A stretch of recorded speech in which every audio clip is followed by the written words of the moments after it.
तो आज मैं आपको मेरा लाइफ का ऐसा फेज बताने वाला हूँ, क्लास 10 प्रिपरेशन वाला फेज।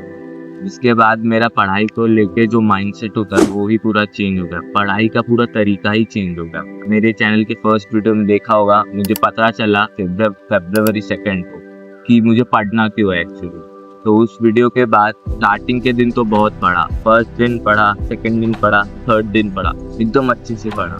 मतलब मैंने पूरे साल इतनी पढ़ाई नहीं की होगी जितने हूँ 3 दिनों में की होगी। फिर मैं 4th दिन मेरा ग्राफ थोड़ा डाउन हो गया, मैं पढ़ने का मन नहीं कर रहा था, तो मैं कम पढ़ा।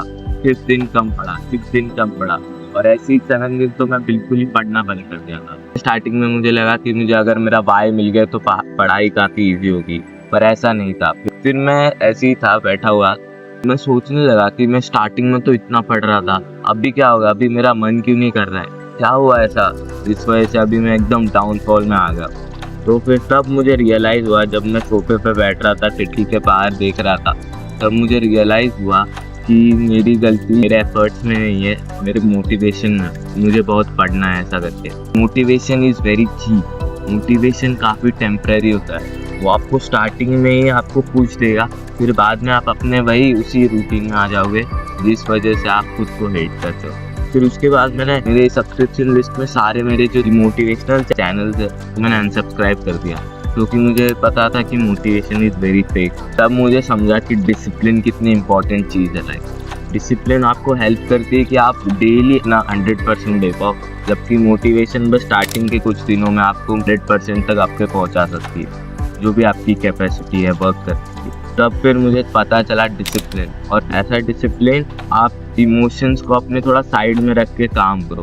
फॉर एग्जांपल, आपको बोर हो रहा है फिर भी आप पढ़ रहे हो, आपको अच्छा लग रहा है फिर भी आप पढ़ रहे हो, आपको बुरा लग रहा है फिर भी आप पढ़ रहे हो। उस टाइप का डिसिप्लिन मास्टर करने के लिए टाइम लगता है, और ये मोटिवेशन का यही सॉल्यूशन है, जो कि है डिसिप्लिन।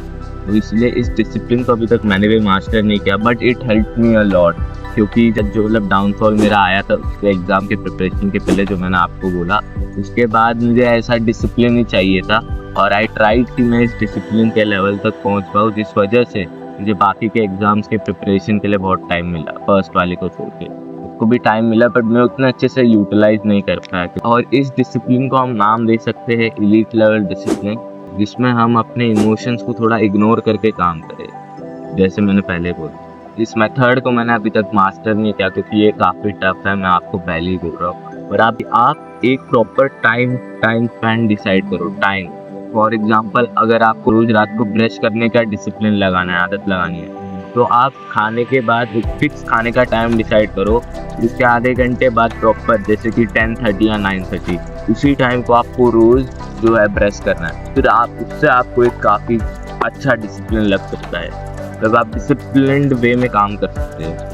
और ये इससे मोमेंटम भी बिल्ड होता है। जितना आप छोटे छोटे काम करोगे, उतने ही आप बड़े बड़े काम इजीली कर पाते हो, छोटे से बड़े। और एक इम्पॉर्टेंट थिंग जो मैंने रियलाइज़ की है इस प्रिपरेशन फेज में, वो थी कि टाइम मैनेजमेंट कुछ नहीं होता। टाइम मैनेजमेंट भी वैसा ही मोटिवेशन की तरह है, कुछ खास नहीं होता। क्योंकि अगर आप एक प्रॉपर टाइम टेबल फॉलो करने जाओगे, वो बहुत इम्पॉसिबल है। इसलिए I believe in priority management, जो कि मैंने प्रिपरेशन फेज में भी की थी मेरे। और इस प्रायोरिटी मैनेजमेंट में आपको बस एक क्लियर चीज़ पता होनी चाहिए, जो कि है आपकी प्रायोरिटी। अब उस टाइम पर मेरी एक नंबर 1 प्रायोरिटी थी मुझे अच्छे मार्क्स लाने, और वो अच्छे मार्क्स क्यों लाने वो भी मुझे पता था। आप फर्स्ट वीडियो देख सकते हैं, डिस्क्रिप्शन में लिंक है। मेरी प्रायोरिटी क्लियर थी, मतलब मैं सुबह उठता था तो मुझे पता था भाई मुझे पढ़ना है, मुझे 90+% लाने हैं। तो जब मुझे प्रायोरिटी क्लियर थी तो मुझे पता था अभी सुबह उठ के मैं फ़ोन देखूँ या मैंने खुद को काम दिया उस पर काम करूँ। तो ऑफकोर्स मुझे पढ़ाई करनी थी, अच्छे मार्क्स लाने थे। तो सुबह उठ के फ़ोन देखने से बजाय मैं ज़्यादा टाइम पूरे दिन का ज़्यादा टाइम मैं पढ़ाई को देता था, जिस वजह से मुझे टाइम टेबल की कोई ज़रूरत ही नहीं पड़ी। प्रायोरिटी मैनेजमेंट आनी चाहिए अपने आप को। फिर बाद में अगर मेरी पूरी आज के दिन की अच्छी सी पढ़ाई हुई होगी, 3-4 घंटे भी अगर मैं पढ़ लिया होता, तो मैं रात को थोड़ा गेम खेल लेता, थोड़ा सा गेम, आधा एक घंटा। इन 2 रियलाइजेशंस के बाद मेरा माइंडसेट पढ़ाई को लेकर काफ़ी चेंज हो गया। 2 रियलाइजेशन के बाद ही मैं काफ़ी अलग तरीके से पढ़ाई करने लगा, टोटल चेंज। तो पहले मैं किसी नर्ड की तरह पढ़ता रहूँगा, इसलिए मैं अच्छे से पढ़ नहीं पा रहा था, पर मैं एक प्रॉपर प्लान से पढ़ रहा था। मुझे पता था क्यों पढ़ना है, और मुझे मेरे प्रायोरिटीज क्लियर थे और मैं ट्राई कर रहा था मैं उस डिसिप्लिन में आ पाऊँ। इसलिए मेरा वो वर्जन मेरे पहले वर्जन से तो काफ़ी इम्प्रूव था, जिस वजह से आई थिंक मुझे अच्छे मार्क्स आ ही जाएंगे। अभी तक तो रिजल्ट नहीं आया, बट आई होप। और मुझे पता है मैंने मेरा 100% दिया था प्रिपरेशन फेज में, क्योंकि मुझे ये सब पता था कि आपको भी पता चले कि motivation is temporary, elite level discipline को आपको मास्टर कैसे करना है और वो क्यों इम्पोर्टेंट है, ये सब, और how priority management is better than time. तो भाइयों, अगर आपको वीडियो पसंद आया होगा तो आप लाइक कर सकते हैं, सब्सक्राइब कर सकते हैं और मेरे पहले 2 वीडियोस भी देख सकते हैं प्रीवियस वाले, जिससे आपका 10th ईजी जाए। और मैं ऐसी इंफॉर्मेटिव वीडियोस लाता रहता हूँ, तो please subscribe to the channel और मिलते हैं अगली वीडियो में। बाय बाय, लेट्स गो भाइयों। फिर बाद में यार जे पण काय के सगळं फेकायचं तिकडे काय केलंच काय? नाही.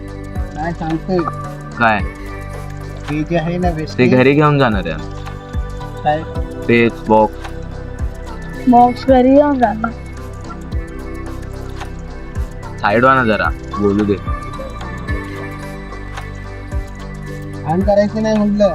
हो माहिती आहे ना, मग घाण कुठं केली आम्ही, काय आणलंच नाही. तेच तर. कॅमेरामध्ये कुठे पागल का? कॅमेरामध्ये काय? एकदम